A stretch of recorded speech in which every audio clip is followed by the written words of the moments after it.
The new gen Toyota RAV4 could return to having more physical tactile buttons for controls and functions if more customers continue to ask. A key Toyota executive has actually revealed how Toyota almost abolished all physical buttons on the new gen RAV4 out of an article from drive.com. I'm going to review it just ahead. Now that we've had the new gen RAV4 for some time, I've really only heard of two concerns from viewers and potential customers. One being that the new gen RAV4 no longer comes in a non-hybrid option. You got to go hybrid or plug-in hybrid, and that there is currently no full EV Toyota RAV4, but I do see that coming in the near future. And by the way, if you want to learn more about the Toyota hybrid system, everyone who watches this video is going to get a copy of a free 50-page hybrid ebook guide. I'm going to leave a link in the description below. You can also purchase a hybrid ebook toolkit guide, which is a little bit more specific and tailored to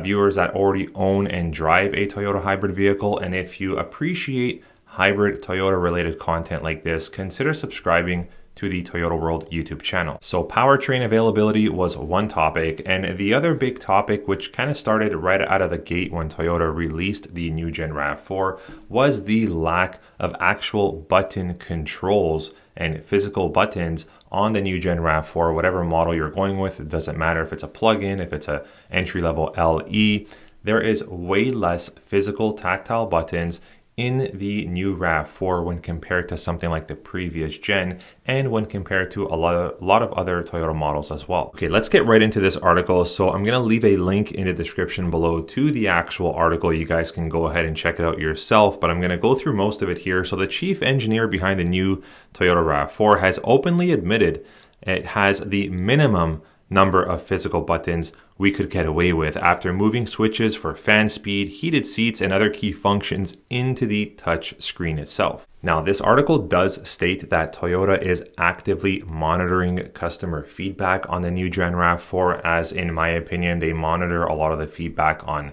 any kind of topic or any kind of model, but specifically the RAV4 because it's the bread and butter for the company. It's our hottest, biggest seller, highest demand SUV, really globally, if you can say. But they are monitoring customer feedback. Now, one thing I want to mention is it's unlikely for Toyota to make these changes or any changes other than really color. That's an easy one. But any other changes for the 2027, I don't think we would see happen.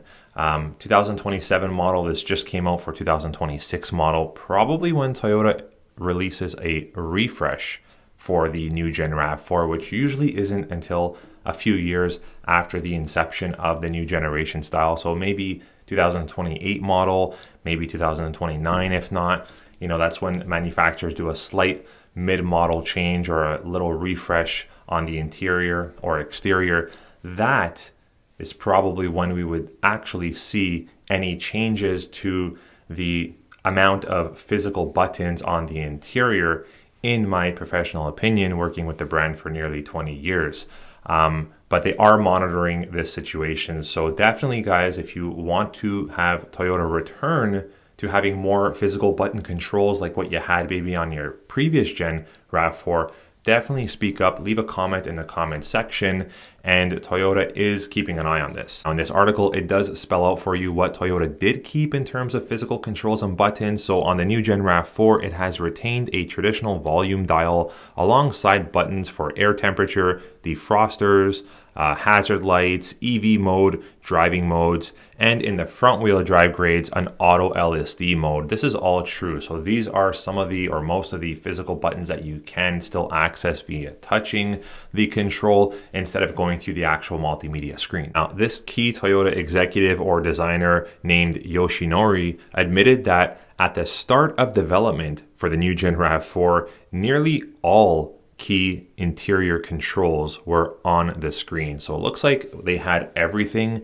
built into the screen, kind of like what you see on, you know, some later model EVs. I believe Tesla has no buttons at all, really.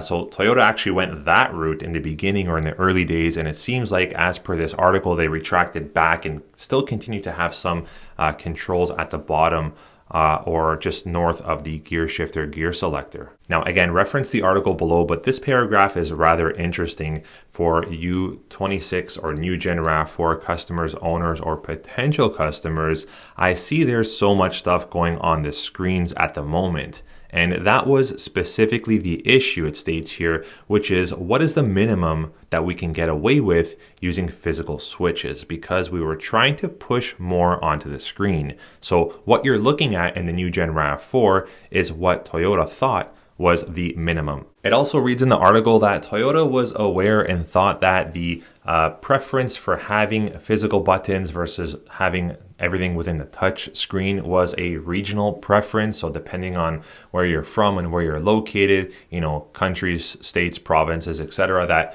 you would prefer one or the other. And they specifically go on to say here that Chinese customers, which have long been perceived as proponents of touch screen controls, as seen in cars from Chinese brands or those designed for China, are increasingly showing interest in buttons. So what they thought was going to be preferred for a certain market or demographic is actually the opposite. And they're seeing more and more consumers and customers, regardless of the region, actually wanting to have more buttons in terms of physical controls, whether it's, you know, temperature, fan speed, whether it's your heated seat, heated steering wheel. So a lot is changing really fast, which could affect the way Toyota makes the 2027, 2028, or maybe even 2029 Toyota RAV4 hybrid. Now, it does state in this article that Toyota is actively looking into surveys and feedback from customers on the new Gen RAV4, and that if it is absolutely necessary to revert back to having more physical tactile buttons, that they will absolutely do that. Again, I don't see that happening so fast for 2027, but I could be wrong. It's not 100% out of the picture, but usually in the first or second year of a new generation of vehicle, we normally just see some very minor things like color availability, interior color changes, exterior color changes, etc. But time will tell. We should have news on the 27 RAV4 sometime in the next couple of months, because like I mentioned earlier, we'll probably see them land sometime in the last quarter of 2026. I actually didn't know this. Funny enough, I work very closely with the Mazda brand, which is in our same auto group. But it says here that the Mazda CX-5, which is apparently the rival for the new Gen RAV4, I don't think there is a rival for the new Gen RAV4 at all, because this thing is just flying off the shelf. But it says here Mazda CX-5 actually deleted nearly every single conventional button inside the vehicle. And I'm looking at a photo here. Take a look if you haven't looked at the interior of the Mazda CX-5, the new one. Yeah, there's really only a push button start there and a hazard light. There's not much there to go by. Mazda has also rolled out steering wheel controls that reach to touch in point, where Toyota has retained clicky physical switches that testing by drive has found to be easier to use while driving. I 100% agree with that. I don't think it's the best idea to remove absolutely every button.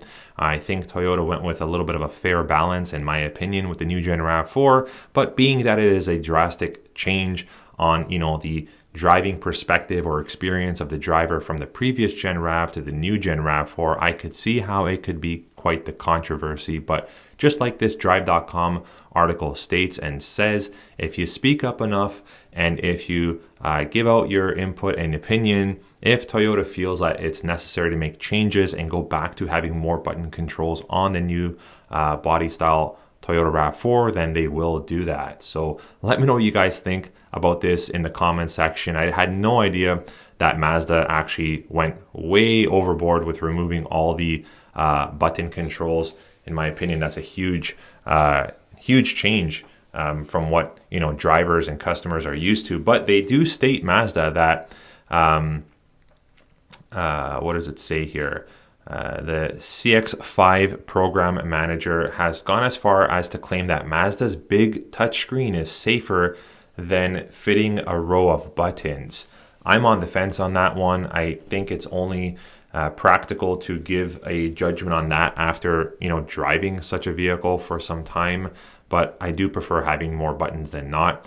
Hope you guys enjoyed this topic, video, and review. Leave a comment in the comment section because Toyota is listening, Toyota is watching, and if changes need to be made, they will be. We'll see you on the next video. Take care.